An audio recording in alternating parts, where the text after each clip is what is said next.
Welcome to Codex, History of Video Games. I'm Mike Coletta. And I'm Tyler Osby. And today we're talking about Kratos himself. It's God of War. The first one. The very, very first one. Yeah, the first one. We'll talk about the series a little bit, but we're focused on the first game here and its sort of place in the pantheon of PlayStation exclusives. Pantheon. I see what you did there. I see what you did. Hey, so this is like a thing, just so we can clarify with our audience here, because we might have some younger listeners. This is not God of War made famous on like PS3 for him yelling at his son. Yeah, PS4. That PS4. Wow. Yeah. Okay. This is first God of War. Young Kratos. That's right. I'm not really sure what our threshold is here for games when they become like old enough for us to talk about. It's kind of wibbly wobbly. We sort of make it up. It's kind of on our own thing. I mean, people of us want to do Minecraft, and that's been around forever. And we could do Minecraft. Like we could, like it's fine. So, but the God of War series is coming up on 20 years old because the first game came out in 2005, and it is 2025 as of this recording. I was a junior in high school. I was a freshman in high school. Wow. Yes. Now everyone knows that Tyler is younger than me, but you could tell already. You could look at us in YouTube videos. You could be like, who's that young and spry guy on the right? That's what they would say. Yeah. And then who's that old man next to you? Well, I got grays coming in, so I'm covered in them. That's good. It makes us wizards. Okay, let's move on. That's yeah, I think it's worth talking about because it's a classic franchise from the past, but it's also like an active franchise that's part of like the current gaming zeitgeist as well, right? I think it has a great place in gaming history. The first game came out pretty late in the PS2's lifespan, which puts it in that like weird liminal space between generations where games on both sides of that gap, we're talking the PS2, PS3 gap here, they both feel like brand new, but they kind of feel like older. Like it's like the PS2 game sort of feels like it's a newer game, but games on the other side of that gap like look great, but they sort of feel a little older sometimes because it's just like, power of a game console gives us graphical leaps that are like pretty easy to see, but the gameplay changes are a little bit more fluid and a little bit less like here's a line in the sand, with few exceptions, like when Grand Theft Auto 3 came out and then suddenly everything needed to be a grim open world game. It makes me think about when you play like a first person shooter from back then and you remember like this is before they all kind of universalized controls. Yeah, so you're gonna have to figure out the controls based on the game. Like we'll talk about it later, but I played Call of Duty Big Red 1 recently, and I was like, this is not easy to understand how the controls work. I have to actually look it up in controls in the menu. You know what I mean? And at least that game can agree on the standard like left stick for movement and right stick for like camera controls. FPSs before like 2000 on console, it was just free for all. Like there was no standardized control scheme there. And then it was like Halo came along and that sort of a gameplay line in the sand where it was like, okay, every game needs to sort of be like this now. For sure. So, I feel like Halo is one of those, or earlier in this generation of the Xbox generation, the PS2 generation of being kind of on that line of like feeling like an older FPS, but looking newer. And then, of course, it was innovative in its own right and sort of set the standard going forward, which I think is kind of what God of War is doing here. Yeah. I saw a meme, by the way, that was like, what you think of when you think of a 20-year-old console, and it showed an N64, and then what really is a 20-year-old console, and it showed an Xbox 360, and that hurt. That hurt really hard. That hurt real bad. Yeah, like Xbox 360, I was like, now I want to say I was like a grown-up, but like, it wasn't very long after the 360 came out, I had a job and could buy my own. Right, yeah, so we're in there. So it doesn't feel like it's that old. Anyway, sorry, that was a tangent. Do you want to push the button? Should we push the button for that? Yeah, let me find my tangent button. Oh, my buttons are muted. There it is. That was good. Okay. Sometimes I keep that muted so that I don't accidentally. So you don't accidentally hit people with a tangent? Yeah, in the middle of like a work meeting, I'll like be like, that would be so funny if you were at a work meeting and someone started talking about something like completely off the topic and you just hit the tangent button. Like that would be very funny. There are some meetings I could get away with that in. Some meetings it's not a good idea in. So I just keep it muted so I don't do it on accident. That's why you should always have a soundboard though in your workplace. Okay, that's right. So, all right, let's continue on now. I'm sorry, I got us distracted already. So God of War comes kind of towards the end of a time period where games are like also experimenting with how violent and shocking they can be. I think that speaks a little bit towards the time period itself, which I think in the broader like cultural zeitgeist, we were sort of pushing things forward with games like this, with games like Condemned, but then we also are seeing movies like Saw and Hostel, right? That come out that like that was sort of the gimmick, was like that was the point. And then you've got even in music, like you had the Eminem show from Eminem and Encore. Those are like Eminem is sort of this is his era of like doing like being violent in his raps, right? Uh, Mhm. so this is like in culture, the popular culture, at least Western, like the in the United States is really the only point of view that I can talk about from this. That this was like sort of in the cultural zeitgeist. This So is the new metal phase also is that's formed at right. this time. That's right.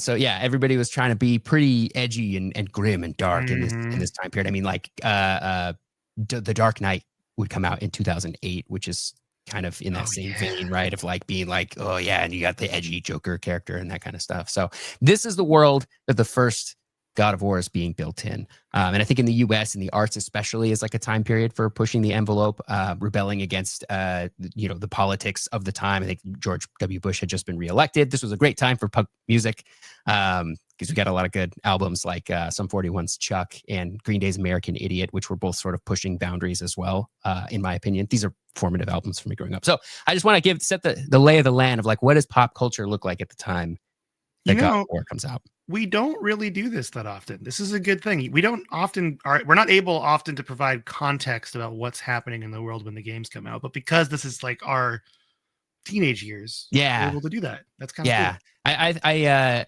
I think that's an important part when you talk about games like this. Is like, yeah, what was the game itself? That's kind of neat, but like, what is the world that this game came into, and what was it responding to, and what was it building off of? I think is like a fun thing to talk about, especially games Yeah, that we have this kind of perspective on, where it's been 20 years and you can look back on a period of time and be like, oh, that was a time of significant unrest between of the people, and so this is the art that comes out of that time, right? for sure. It's Edgelord o'clock. That's what it That's is. right. That's the TLDR is it's edgelord o'clock in the 2000s Mhm. in North America, and God of War is at the forefront of pushing these boundaries. So That's right. let's dive into these grime facts. Oh, I love the grime facts. We love the grime facts. So this game was developed by Santa Monica Studios, which is a Sony-owned developer. It was released on March 22nd, 2005 in North America and in various other places in 2005 around the world. It was re-released as part of the God of War collection on PlayStation 3 in 2009, which I think also came to the PlayStation Vita. And that's like sort of the probably the best way to play it if you're looking for like officially supported, like this is like a thing you can buy and pop into an unmodified console and just play it.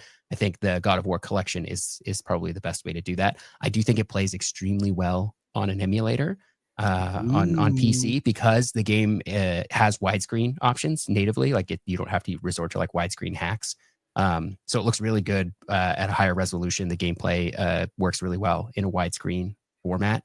And you can get retro achievements, which I know you love. Ooh, I love Um, to hear some retro achievements. yeah, so if you're playing the God of War collection, the PS3 remakes, you can get trophies. So like that's cool, but the retro achievements are cool. Wait a And second. I just realized something. Hit the tangent button again. Could I get retro achievements on my modded Xbox working? I don't think so. Okay, never mind. Sorry. I just got Yeah, really excited there for a split second. Something I don't think that's a thing. I think retro achievements only work in emulators. I don't think there are any you can't get him working in an on like Xbox. on actual hardware. No, I don't think so. And I Ah, don't even know if there are Xbox games with retro achievements because the Xbox emulator is it's not fully mature yet. not fully mature, not all grown up. Okay. Yeah, it's not all grown up. XMU is a very cool piece of software. I don't think it is at the place where they can start adding retro achievements, but I don't know. Somebody can correct us. Maybe we should Google it after this. Worth Okay. Google. Worth a Google. Worth the Google. It sold 4.6 million copies. God of War did on the PS2. The genre is like action adventure hack and slash, which is some of the most generic, an adventure game. Okay, what does that mean? Doesn't really mean anything. Most games are adventure games. Like Journey is an adventure game, right? It's not really the same thing as God of War. It takes about 8 to 10 hours to complete. I can confirm. I played this game over the past couple of weeks. It took me about 10 hours to get through, I think, at least by the in-game timer. Probably took a little bit longer if you consider like having to retry or things like that. So yeah, 10 hours sounds about right. And it scored a 94 out of 100 on Metacritic. So widely regarded to be a pretty good game that came out at the end of the PS2's lifespan here. So like, I think anybody who picks this game up now is going to find something that's pretty fun. That I don't like to say a game is objectively good or bad, but like lots of people agree this is a good game. So if you don't enjoy it, it's probably just not for you. It doesn't mean that there's something like wrong with it, right? Yeah. So to get a little bit more specific in the genre, I would kind of classify it sort of as more of an action RPG that's heavier on the action, very light on the RPG. There is kind of like an experience points system where you can sort of choose which weapons and magic spells to upgrade. But there's not like a whole lot of choice in the sense that like I'm going for this specific build where I use these weapons and like I'm putting all my points into these things. It's really just like, by the end of the game, you will probably have mostly maxed everything out. Yeah. So your choices are what do you like the best that you max out first, pretty much, and it's like basically your Blades of Chaos, your main weapon. You want to max that immediately, and then after that, it's like, which magic spell do you like the best? And the answer is Poseidon's Rage. That's the magic spell you like the best. That's the answer, everybody. Tyler has it here for you first. Yep. And then after that, well, I guess you could go with Army of Hades, I suppose, as well. That's pretty nice, but you don't get that one until later. You get to summon an Army of Hades? That's right. You do. Ooh, that's pretty cool. It uses a lot of magic, and it takes a lot of experience points to level up, and you don't get it till way later in the game. So, know, I don't really think of God of War as like you're casting spells. So that's interesting. I really don't know a lot about this game at all. So I'm excited to talk more about it. Yeah, well, it's worth checking out. So you control Kratos, a Spartan warrior who is on a mission of revenge. He's kind of like John Wick if it were set in ancient Greece.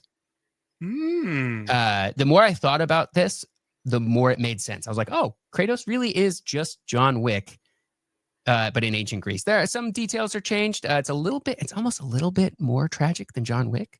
Or is John Wick a modern day retelling of Kratos? That's probably it. Probably it. John Wick is a little bit more sympathetic of a character than Kratos is. Kratos, you're like, I feel bad for you, but also, dang, dude, you got some problems. John Wick is like, you feel like this righteous sort of like, I'm with you on this revenge quest. They killed your wife and your dog. Like, get them, right? Get them. Yeah, for sure. Meanwhile, Kratos is kind of a deadbeat dad, is from what it seems like. You know what I mean? Yeah, that to put it lightly. To put it lightly? To put it lightly, yeah. Your main weapons as Kratos are the Blades of Chaos, which are two like short blades that are chained to Kratos's arms because he cannot get rid of them. It's part of his like pact with the gods. Is he? So he's not a god? Not at the beginning of the first game. Oh man, okay. There's a lot more deeper lore to this. Then I shouldn't speak out of turn and call him a deadbeat dad when I know nothing about this. You know, this is going to be a whole thing. Yeah, it gets a little complicated. His relationship as a parent is pretty fraught with complications. Yeah. Who's the mom? Am I getting ahead of myself? You are getting ahead of yourself. And I should say, I am not an expert on the storyline of the entire God of War franchise. I've played through the first game. I'm like a little under halfway through the second game. So if there are major revelations about certain things, you don't know him yet either. I don't know him either. Oh, so we're all learning at the same time. Yeah. Well, so there's probably someone screaming at us right now through their radio. Yeah, maybe? I'm sure a lot of this stuff is fleshed out a little bit more in later games. Maybe we make Kratos a little bit more sympathetic as well. I will offer up some spoilers because this game is 20 years old, and I think they're the kind of spoilers that at this point are a little bit like, oh, Darth Vader is Luke's father, where it's like, yeah, I guess that's a spoiler, but like everybody knows, even if you haven't seen Star Wars. Right? Well, I'm going to leave the chat when you do it. Okay, then I'll make sure. Yeah, we'll just talk directly to everybody else so that Mike doesn't get any God of War spoilers. So yeah, they're not necessarily surprising. And there's some stuff that I learned that was like revealed to me that I was like, oh, I thought that was just table stakes. I thought we just already knew that as part of the Kratos character. So I'm not too worried about spoilers here. And again, like while the storyline is pretty good as far as these types of games go, it's not really the point either. It's just kind of, it just gives you the reason to keep pushing forward.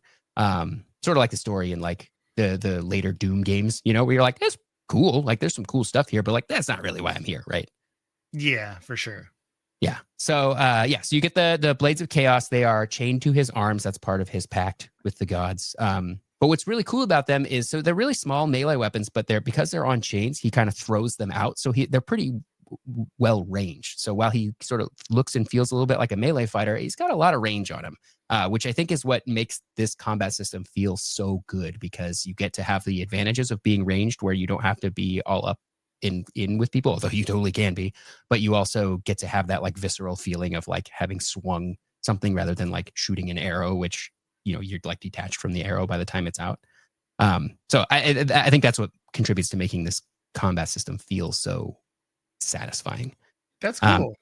And it's really combo based. So you have light attacks and heavy attacks, and by doing, you do square, square, triangle, and that's like a move, or triangle, square, triangle is like another move. And as you level up your blades of chaos, you get more combos. And you just sort of make your way through smashing people, bad guys up.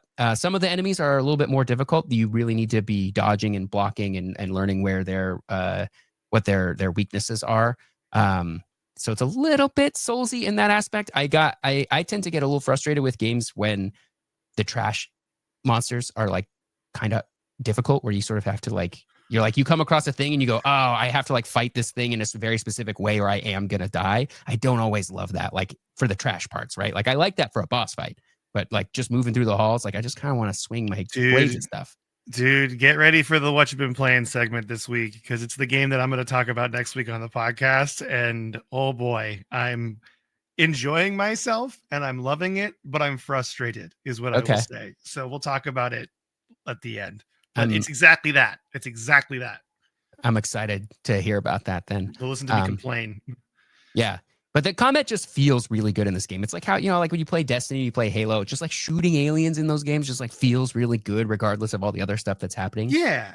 Like God of War just feels like when you see a bunch of like small enemies that are going to go down in like a couple of hits, it's like kind of exciting. You're like, yeah, I'm totally going to wreck these dudes, right? It's like it's the reason why I still shoot dregs in Destiny. It's like when I see him on patrol, I'm going to shoot at him because it's just fun. It's just a fun feeling. Yeah. And you probably have some cool gun that like has some AoE stuff that like you're like, this is going to be great. I'm excited to just like rip through these things.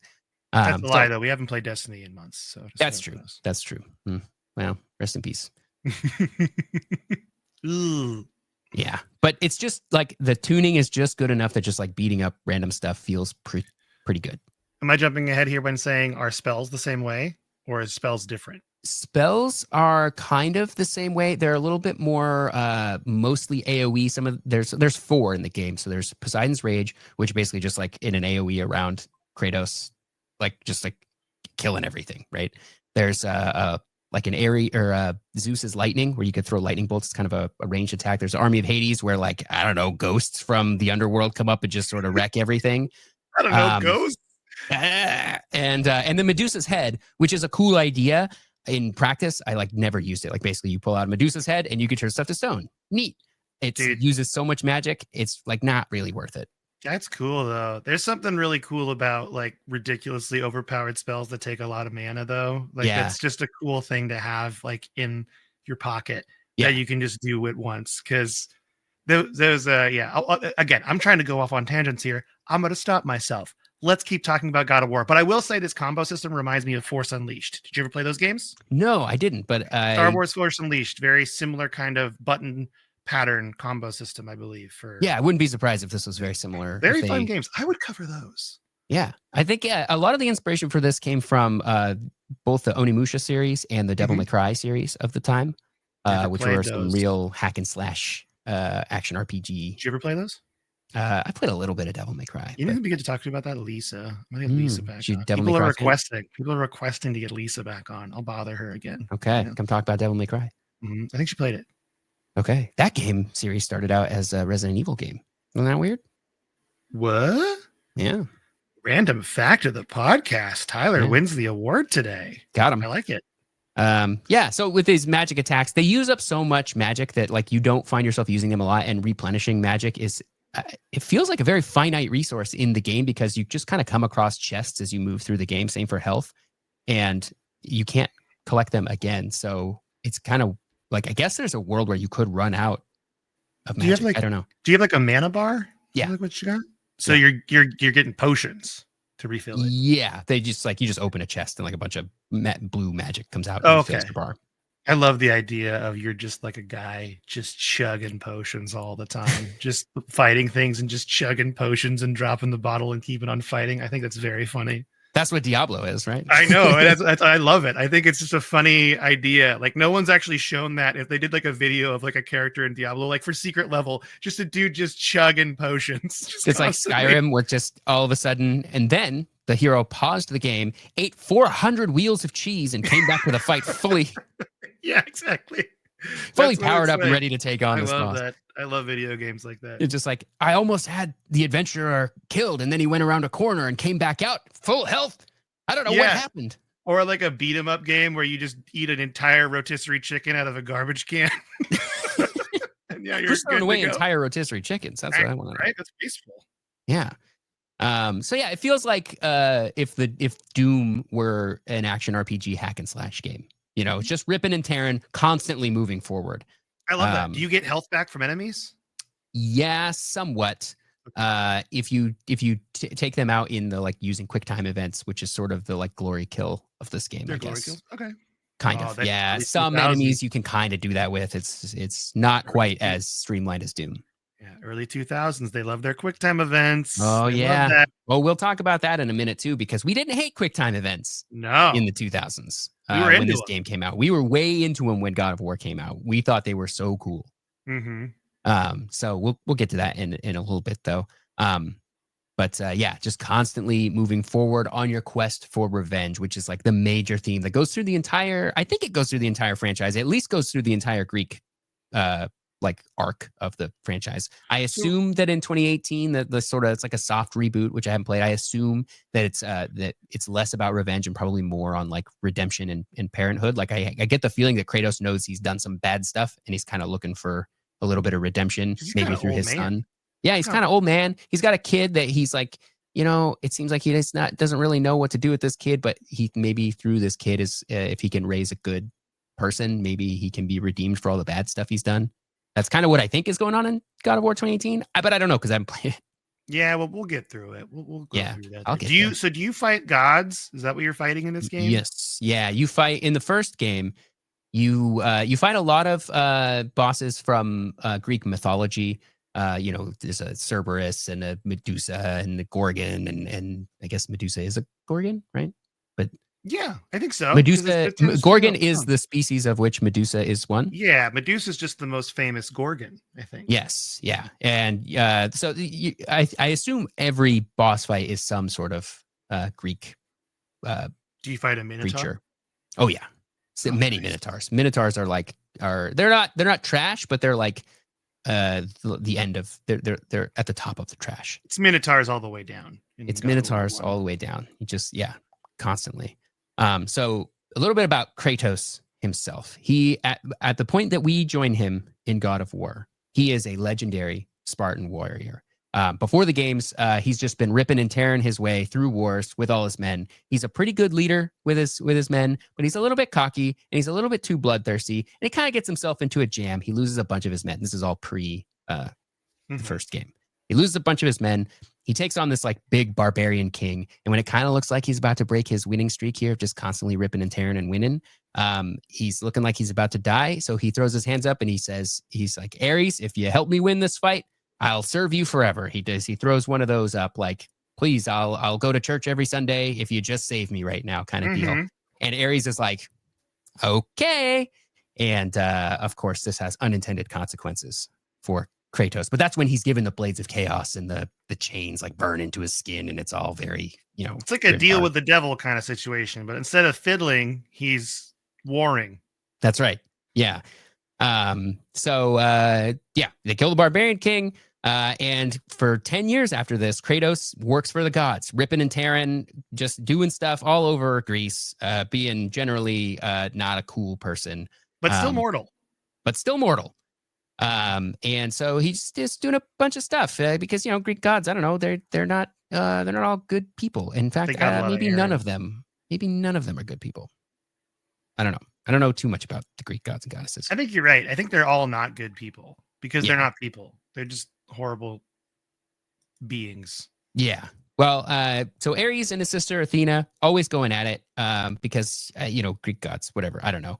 And I do we're going to get a little bit into spoiler territory here. Again, I think it's kind of table stakes for most of the franchise. Like if you have even a cursory interest in this, it's kind of just going to come up sort of immediately. But what ends up happening is this is all pre God of War, by the way. This is sort of the impetus for his quest for revenge.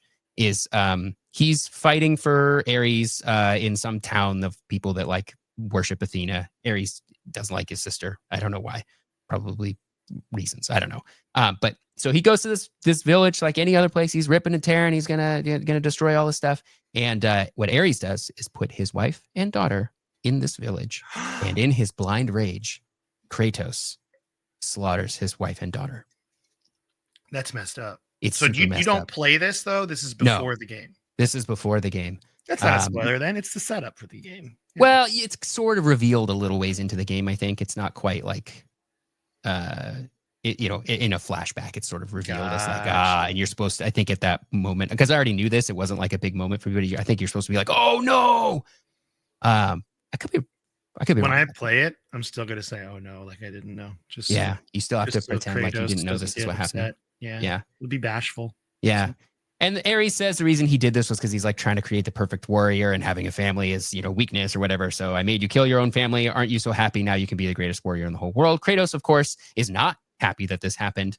And the ashes of his family get sort of burned into his skin. That's how he gets that like pale, ghosty white color on his skin. Is the ashes. It's done by the oracle of this village. It's a very Greek like tragedy, sort of like, and now for the rest of forever you have these chains and you are the ghost of Sparta or whatever. So at that point is where he sort of vows revenge against Ares, and he's like, it's time, we're going on a rampage. And that's like the setup for the game. So that's where the game picks up. Ares is attacking Athens because he's mad at Athena, because I don't know, Ares hates Athena. And I'm sure a more seasoned expert on the Greek pantheon can explain why Ares hates Athena so much, or why they're fighting. Maybe it's just sibling rivalry. I don't know. But giant Ares, big old orange beard, just walking around Athens, totally destroying everything. And it creates a pretty big sense of scale. So the game is called God of War because you're trying to kill the God of War, not because you were the God of War. That's right. I know a lot of our listeners probably picked that up already, but I am just now picking that up. So this is in real time. Okay. Yeah. Kratos, as far as I know, Kratos is not a character that exists outside of the God of War universe. Like he's not a figure of Greek mythology. You know why video game companies love Greek mythology? No IP to pay for. It is a free thing. It's very Dark Age of Camelot-y in that way. Yeah. Like, it's nice because for it. It's a world that everybody kind of knows, or is at least sort of familiar with, but you don't have to pay any royalties. You can just change stuff. It doesn't matter.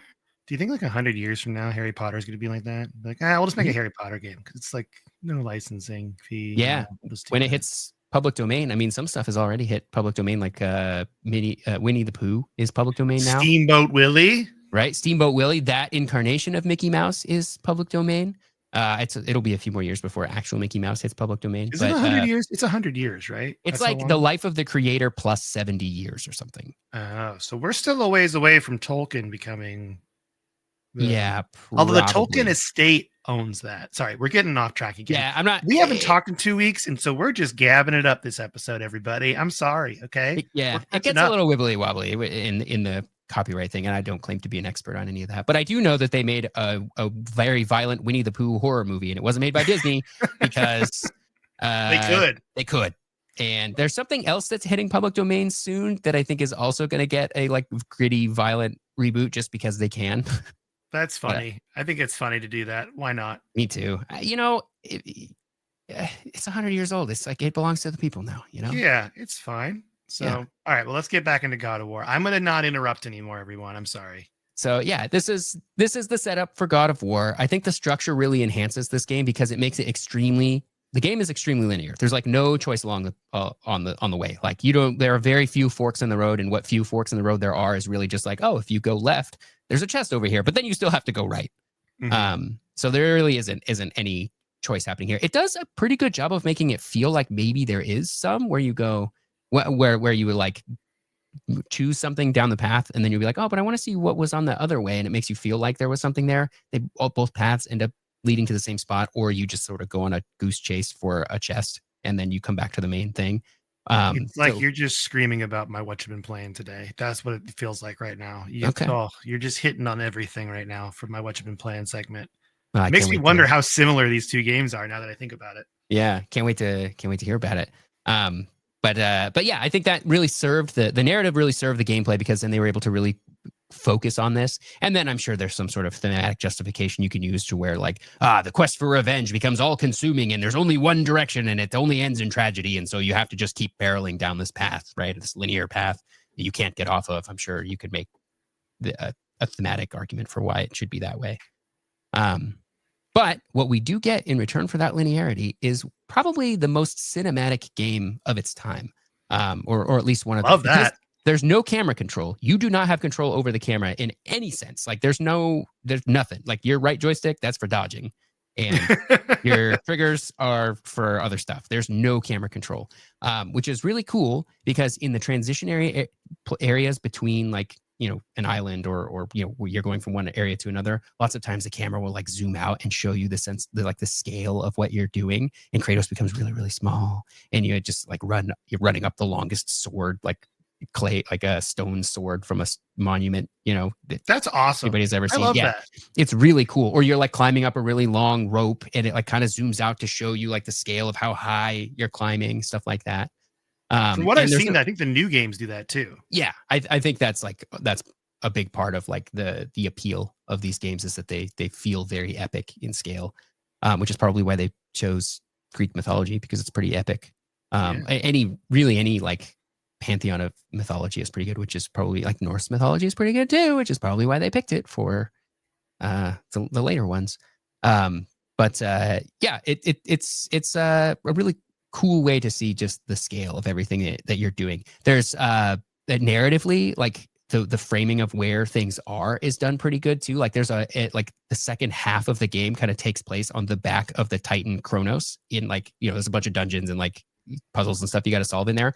But he spends 3 days climbing Kronos, which they just sort of yada, yada, yada over in a cutscene. They're like, and then Kratos spent 3 days climbing Kronos. I'm like, well, I want to play that. You yada, yada, yada over the best part. Like it's a climbing simulator now. You gotta rock climb. Yeah. So maybe there's a later game that like delves into that, but he just climbs for 3 straight days. That's just insane. Whoever thought to make this game like Greek mythology, though, they knew what they were doing. That's awesome. That's fantastic. Yeah. And the reason he's doing this is because he needs the MacGuffin, which is Pandora's box, which is a great MacGuffin for a Greek mythology themed. Very good. If you get Pandora's box, you will have the power to kill a god. It's not really clear how or why that works, but you got to get it. So he does. That's like kind of the second half of the game is like solving all the puzzles and combat stuff on Kronos' back in Pandora's temple. So you can get Pandora's box so that you can go and fight Ares yourself and turn to the size of a god and then have a little battle against Ares, which is pretty cool. Neat. So spoilers again, by the end of God of War, you have defeated Ares, and in return for defeating Ares, Athena places Kratos on the throne, and he is now the new God of War. And that's where we leave him going into the second game, where other stuff happens, and it's time for more revenge. So wait, so you just like dethrone a god and become a god? Mm-hmm. That's crazy. Yeah. They're really playing fast and loose with the Greek pantheon, and I love that. Yeah. This is canon as far as I'm concerned now. Mm-hmm. This really happened. So yeah, we'll get to the second game eventually in time. I'm still working my way through it. It's also pretty cool because it's not just an end stage PS2 game, but like it came out after the PS3, like significantly after the PS3 launch, like 6 months after the PS3 launch, which is kind of cool. We'll get there later. Yeah, that's fine. Yeah. So yeah, well, I guess it's good to talk about the developers here because this is like at the end of the PS2's lifespan is when these really cool gems dropped, where games that like sort of almost feel like next gen, but they're still being held back a little bit. There's no loading screens in this game. Like they had perfected the no loading screen deal. It's got a lot of trappings of these like later 2000s games, like bloom lighting. Like remember when everything sort of had this like weird glow to it? Like yeah, I think that's actually also in the game that I'm playing right now too. Because I just noticed that today. I was like, why is it lighting like that? Yeah, every game at this time, just like it was like, oh, that's how you knew it was next gen. It had good graphics. If it had this like slight glow to it, it was just like an aesthetic choice that everybody was making at the time. And it's but it's still a PS2 game, and this is really apparent when you get to a lot of the cutscenes, which are pre-rendered. A lot of them seem to be pre-rendered, but in engine still. Like they're not higher quality than the rest of the game. They seem to be using the same models and animation and stuff as the game, and there's even parts where like there's like texture pop in these like pre-rendered cutscenes. So they must have just like did these cutscenes in the game itself and then made video files out of them so that they wouldn't have to worry about them breaking or something. But those cutscenes, when you're playing it either on the God of War collection on PS3 or if you're playing it on an emulator where you've like upscaled the graphics a little bit for the gameplay, these pre-rendered cutscenes look pretty bad because they are like 30 FPS, very low res, like they're compressed. They look terrible. But probably at the time they looked better than the game itself or close to it. In the second game, you get some higher quality pre-rendered cutscenes where it's clear that like not everything was done in the game, like they made them separately, which looks a lot better. But they look bad, which is very apparent when you play newer versions of these games. The game was directed by David Jaffe, who at the time was mostly known for his work on the Twisted Metal series, which we've talked about before. So he's kind of the Twisted Metal guy. Which is like a sort of Mario Kart battle mode if it were grim and edgy, right? Is that a good? That's a good way to put it. It's grim. It's edgy Mario Kart. Grim, edgy Mario Kart. And more about battle mode than about racing, right? Yeah, it's more battle mode. It's not racing. You're not racing. You're just battling. Yeah. So development on God of War started in 2002, kind of towards the beginning of that generation. Like I said before, it was inspired by Onimusha, and then he wanted to bring that style to Greek mythology. And in one of the interviews with the developers, I think it's Cory Barlog had said that like at the time it was sort of accepted that it was like, Western developers don't know how to make action RPGs. Like you like the Devil May Cry's and Onimushas, those are Japanese games, and Western developers don't know how to do that. And he was like, challenge accepted. We're gonna make a good one, and I guess they did. Yeah. I've never seen the movie Clash of the Titans, like the 1980s version, the 1980s one. I haven't seen the newer one either, but that came out after God of War, so could not have inspired God of War. But it was also inspired by that, like the epic scale and the Greek mythology stuff of Clash of the Titans. Movie night might be time. But that movie comes up a lot when people are talking about this game, so it was a pretty heavy inspiration for it. I like that it's based on Greek mythology and that they're not afraid to like change up some of the details though to like make a fun story that fits their universe. He describes the game, David Jaffe describes the game as not innovative or unique in any way. And I sort of agree with that. It's one of those games that like doesn't really do anything brand new, but it does everything that it does so well and to such a high quality level that putting all of those things together just makes for a great game. It's kind of like Uncharted. Like those games, they're third-person shooters. They don't really do anything like different or like groundbreaking, but what they do is very good. It's just like very polished, like very well done version of things we've already seen before, and it just makes the whole game and whole presentation feel great.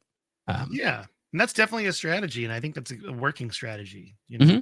I think that's a good one for the end of a console generation too, because it's like, you know, what have we learned this entire console generation? Let's put it into like one thing that is just going to feel like the culmination of everything we learned in this console generation as like game designers and game players. And I think God of War is a really good example of that. Both of them, the first two, because they're both PS2 games. So yeah, they just do. They're both solid 60 FPS, even on the PS2 on the original hardware. They look great. That's awesome. They run at 480p, like progressive scan. They're widescreen, so technically quite impressive as well. They're not HD, but they are what was known as in the time as enhanced definition TV, progressive scan. Enhanced definition. Yeah, which does look better than for traditional 480i, or even a lot of games in the PS2 era would run at like 240p as well, like sub standard definition. But yeah, because it supports all these things natively, it's really good candidate for emulation because you don't have to rely on like weird widescreen hacks that like are sort of buggy and like weird. It just works, which is great. So yeah, that's kind of the game. I want to talk about the legacy and like what this game has done for gaming and where it sits in the pantheon of gaming. I mean, we already made that joke earlier. But you know what? You can make it twice. I think it's a joke so nice you make it twice. I think that's the situation for that. Yeah. I think this game is one of the first games to have that like stink is not the right word because it has a negative connotation, but like that feel of like the PlayStation game where it's like, you know, you're getting into like a story driven, something that's going to like be high quality on all fronts, like our Uncharted or The Last of Us or the Insomniac Spider-Man games, right? You just know that there's going to be some high quality storytelling and everything about it is going to be pretty good. And if you don't love the game, it won't be because like they rushed it or they did a bad job. It just wasn't for you. Like, right. And that's okay. And then of course you got your God of War and God of War Ragnarok, which would come later, which also embody that sort of like, this is a PlayStation story driven game. That I think they really started to nail in about 2009 on the PS3 when they came out with that new with the advertising campaign they were doing at the time. The It Only Does Everything campaign, and the PS3 Slim came out. And like that's when they were really starting to hit this, like, we have really good exclusives that you can't get anywhere else. And I think God of War is like one of the first of the modern incarnation of that. Of course, PlayStation has always had like exclusives that were good, like you got your Jack and Dexters and your Ratchet and Clanks and your Spyro the Dragon, that kind of stuff. But I think this one started the era where we're at. And I would love to hear if other people have other ideas on that, because this is fun to talk about. So Yeah. It also popularized QuickTime events, which like we were talking about earlier. We all hate QuickTime events now, but they were actually pretty cool and kind of innovative in those days. They weren't invented by God of War. I would say probably like Shenmue is probably like one of the first games that did QuickTime events, and that was in '99. So that would have been several years before this. But I think the cool thing about QuickTime events is it lets the creative people building the cutscenes and the art and stuff. It lets them put together a really cool presentation for how a boss is defeated, while still kind of letting the player feel like they're part of the action and not just watching a cutscene. You know, so you like get to see some cool stuff, and you were pushing buttons to make it happen, even if it's really simple. It kind of reminds me of when we play D&D with our friends. Mhm. So I don't know if I don't play a lot of D&D. I really have only played D&D with this group of people. So I don't know if this is a normal thing or not. So I don't know if other DMs do this, but our DM, shout out to Aaron, what he will do oftentimes if you're fighting something and you roll a natural 20 to kill the thing, he will like ask you, describe how you killed this thing. You know, and Yeah. then you get to like go deep and like just like be really detailed on the things that you did to like kill this thing, and it's always really fun. And I think it's like a cool reward for having rolled the natural 20, you know. These cutscenes feel like that. So it's like, okay, I beat the boss, and now it's like, describe how you ripped the Hydra's head off, right? Like describe how you did this, and then you push the triangle buttons, and like they're not very complicated, but it, like Kratos is like running up the back of the thing and like cutting all the way up the back, and then cuts the head off, and then you know that kind of stuff. So it's really fun. It reminds me of that D&D stuff that we do. Again, I don't know if that's normal for D&D, but it is very fun. I mean, it depends on the style. I do the same thing because it's like I just want to make it so it's more engaging than just saying how I'm not going to describe how something happens. It's more fun if you do it. Exactly. Yeah, like your thing. And as like a reward for doing the thing, you get to like it's the rule of cool. Yeah, you get to be super cool in this moment. Yeah. So yeah, to some people, this feels like a lazy way to like make a cutscene interactive. That doesn't really bring much to the gameplay itself. And I mean, that's true. That's true. But there was a time when we thought it was cool, and it was God of War that did that. Yeah. And then every developer started doing it because it is very easy to do. And it started being like, okay, this is a replacement for gameplay now, not just like a cool flourish. A history of QuickTime events would be a good episode. Or Yeah. like, I mean, these game mechanics that are no longer really prevalent, like QuickTime events, like that would be something. Like, or we could talk about when everything was brown and gray in video games, or had that weird glow. Or that weird glow we talked about. Yeah, there was little moments where every game was doing the same thing, and then the fad would die out and it would go away. Yep.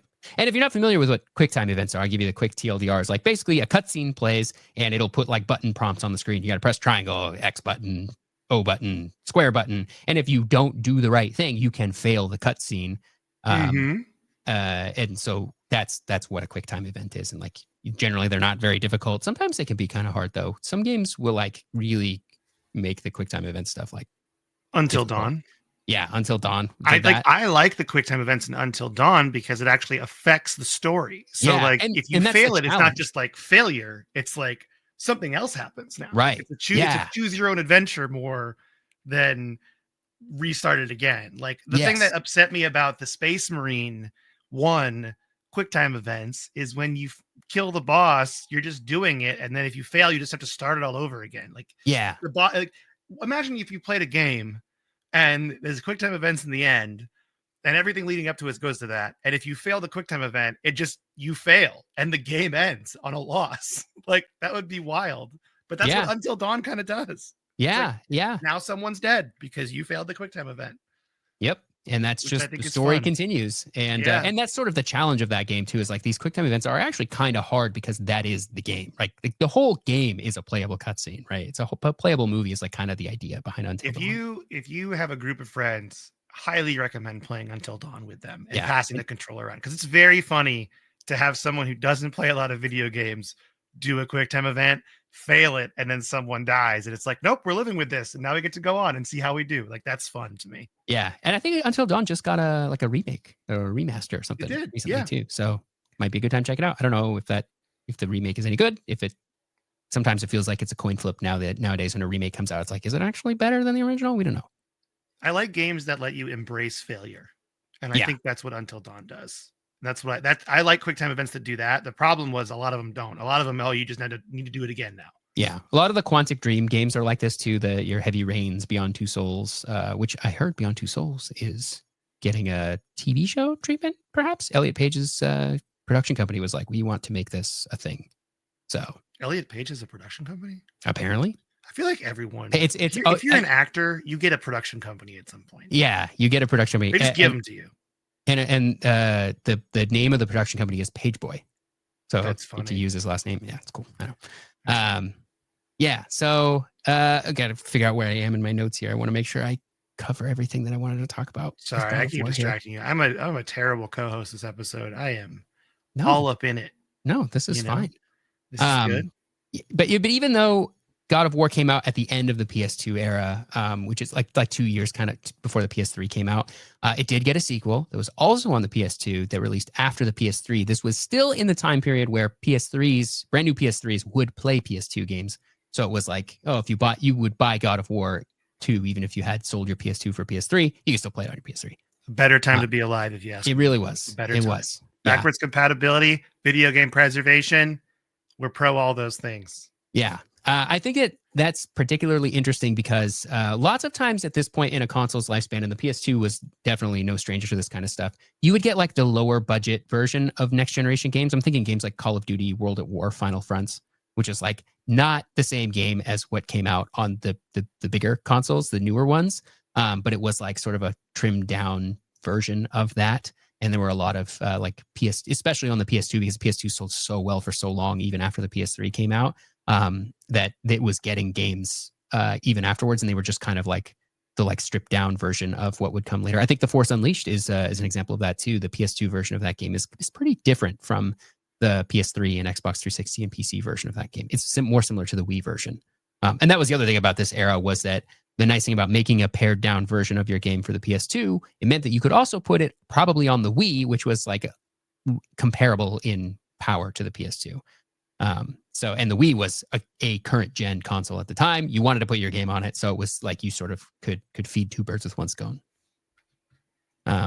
Dude, The Force Unleashed also had QuickTime events, and it was awful. Came out. This was they were bad QuickTime events. It was like, yeah, because you're doing your force powers, and you got to it's like a mashed button challenge where you're like, okay, either I can hold the controller like a normal person, or now I have to like sit here and just.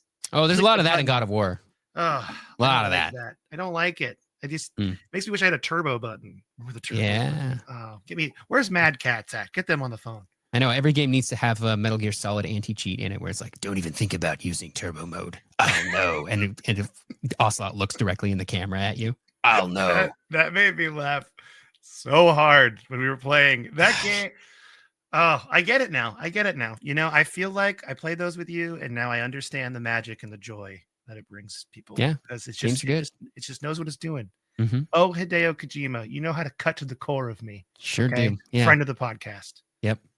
So yeah, I mean, I didn't realize that this episode was just going to like sort of devolve into me gushing about God of War, because I am legitimately impressed by it, and I have no nostalgia for it at all. Like, this was the first time I'd put any real amount of time into playing God of War, and I only started it a couple of weeks ago, so I don't have like this 20 years of like nostalgia of growing up with God of War. Like, I just played it for the first time. I was like, this is good. Like, this is really cool. And the first game is only like 10 hours long, and that's a perfect length of game at this point in my life. Love a perfect length of game. It's 10 hours or under. Perfect. There's no filler, just the entire thing. Like, if cut to the chase were a video game, this is it. God of War is just all chase scenes.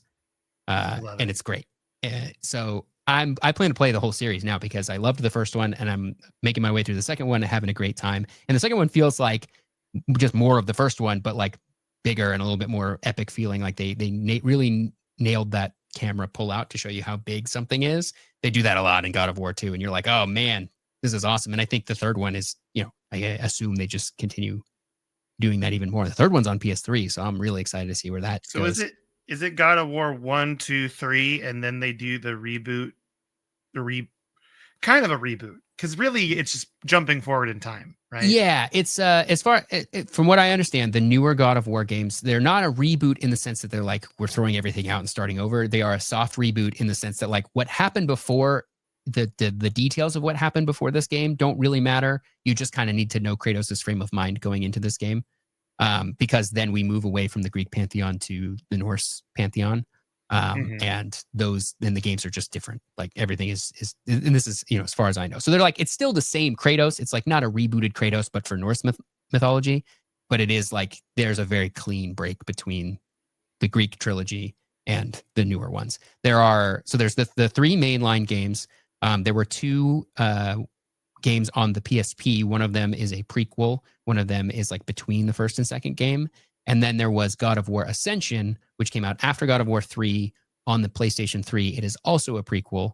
But I think it's sort of the like games at this series at this time. The fourth game was doing this thing where there wasn't the fourth game. Like I'm thinking of like Gears of War Judgment, where it's like it's not Gears of War 4, but it is the fourth game and it feels like a Gears of War game, but it's like a prequel.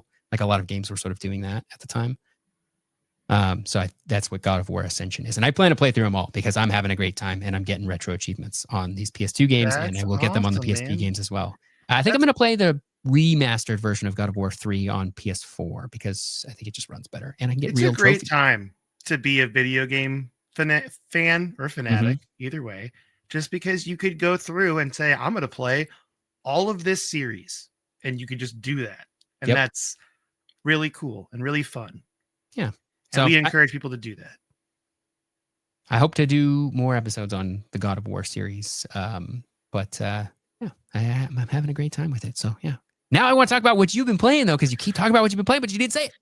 Okay. Well, first I beat Zelda Echoes of Wisdom. That's not what I'm talking about. I just finally beat it. It's a great game. Feel good. Happy with it. The game that I am specifically talking about, that I am going to talk about next week to start our Dungeons and Dragons video games series, it's a random one because I have to, like, it's time. Okay. I'm just going to start by talking about Baldur's Gate Dark Alliance 1. That's specifically Dark Alliance, because there's other Baldur's Gate games. So the bigger Baldur's Gate games, the ones that are the CRPGs that take tens and tens of hours, I am not talking about those yet, just because they take a lot of time, and I am playing Baldur's Gate 1 also, and it's a grind. So it's got the old game syndrome. Are you playing the enhanced edition? I am playing the enhanced edition, but it is also like something I haven't put a lot of time into, but Tyler and I will talk about it at length more. We both modded Xboxes at the same time. We did that together, and I'm loving it. And I am, after purchasing a legal copy of Baldur's Gate Dark Alliance 1, I am now playing it on my Xbox modded. I didn't even know that was on there, so it kind of was like a spur of the moment thing. But okay, we'll talk about it more on the episode. But trash mobs, very hard. I die constantly. I die all the time. I die supposed to be hard, or I don't know. I die every 3 minutes though. I enter a room and I die, and then I reload the save and I go in again. Pathing. You think there's gonna be like side areas? It's just dead ends. They just take you to dead ends all the time, just to annoy you. Okay. And with nothing there, not even like a chest. Not even a chest. Wow. Not even just a dead end. I can think of a specific moment in sewers level 1 where you go through and you see a path. You're like, I'm going to go up that way. And then it's just nothing. Dang. Empty. Well, except for a giant slime that you got to kill. So, but we love a gelatinous cube here. We say that all the time. We do love a gelatinous cube, but I'm liking the game. It's the reason I chose this one is I'm nostalgic for it because I played it on PlayStation 2 as a kid and I loved it. But I am feeling its age, but it's not stopping me from loving it. which is I wish weird. we could play online together, but it doesn't go online. It doesn't. It has co-op, but it doesn't have online. Yeah, it's just couch But co-op. it's a weird. We'll talk about it more next week. It's a weird moment where I see so many flaws in this game, and yet I'm still going to play it because I'm locked in a way. Mhm, And mhm, we're going to have to talk a little bit about like the history of like Baldur's Gate, those CRPGs a little bit next week to get into mhm. Baldur's Gate Dark Alliance, but we'll mainly be talking about Baldur's Gate Dark Alliance. And we might have a little intro into like Dungeons and Dragons games, like a little bit. Because again, this topic is so huge. I am focusing on it on a micro level with just talking about the first Baldur's Gate Dark Alliance, because there's a second one that I haven't played yet. And then we're going to kind of do it that way versus trying to do a 20-part series on Dungeons and Dragons games. We're going to pick them one game at a time and just focus on that. And in the context of all of D&D video games, where that one lies. I think That that's the better sounds way to do it. I agree. That Because sounds great. go ahead. I've been wanting to play the original Neverwinter Nights, the one from the early 2000s, the BioWare RPGs. Yes, I'm pretty sure those do co-op, so we could play them together. We could do that. I mean, Baldur's Gate 1 and Baldur's Gate 2 are BioWare also. So like same with the Icewind Dale games too. I think. Yeah, there's a ton. There's so many D&D games that you can sink 70 hours into. It's bonkers, to be honest. So I'm choosing to do it this way so we can at least cover some of it. But we're probably not going to be able to like do a massive series until I play through Baldur's Gate 1 and 2, because those are the big ones.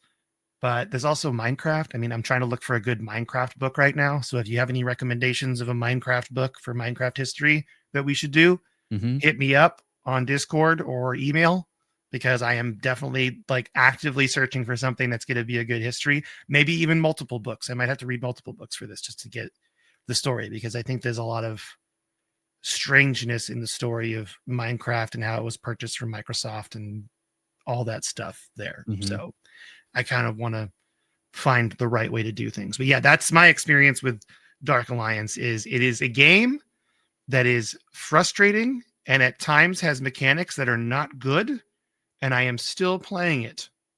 So that's where we're at. That's part of being a video game historian. Maybe I just love D&D too much. Maybe I just love D&D so much that it's keeping me through. But what have you been playing this week, Tyler?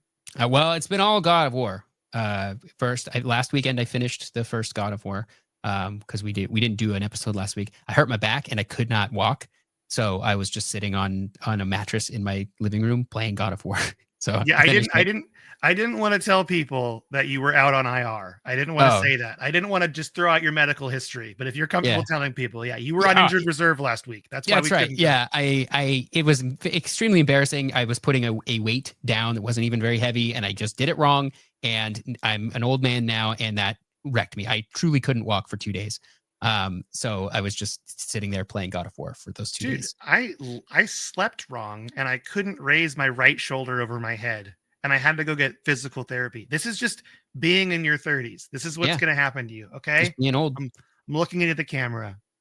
Treat yourself right. Be careful how you sleep. Okay. Yep. Stay active. Otherwise, you're going to injure yourself. Even if you stay active, you can still injure yourself. Yeah. So, Tyler's very active. He's very fit, very in shape. Well, I run a lot, and I haven't run in a week because my back hurts, and it still hurts. I'm still recovering, but I can at least get up and walk around, and then I can go to work and stuff. But there were a few days there where I was like, yeah, treat yourself right. Protect your neck, your back, your pizza, and your snacks, everything. That's right. Treat it all good. That's right. All right. Don't look that up, kids. Okay. With that, don't forget to check out our Discord. We're on codexpodcast.net is our website. You can check out there. Also, we're on codexhistorypodcast@gmail.com is our email. And with that, Tyler, would you like to say goodbye to everybody? Yes. Goodbye, everybody.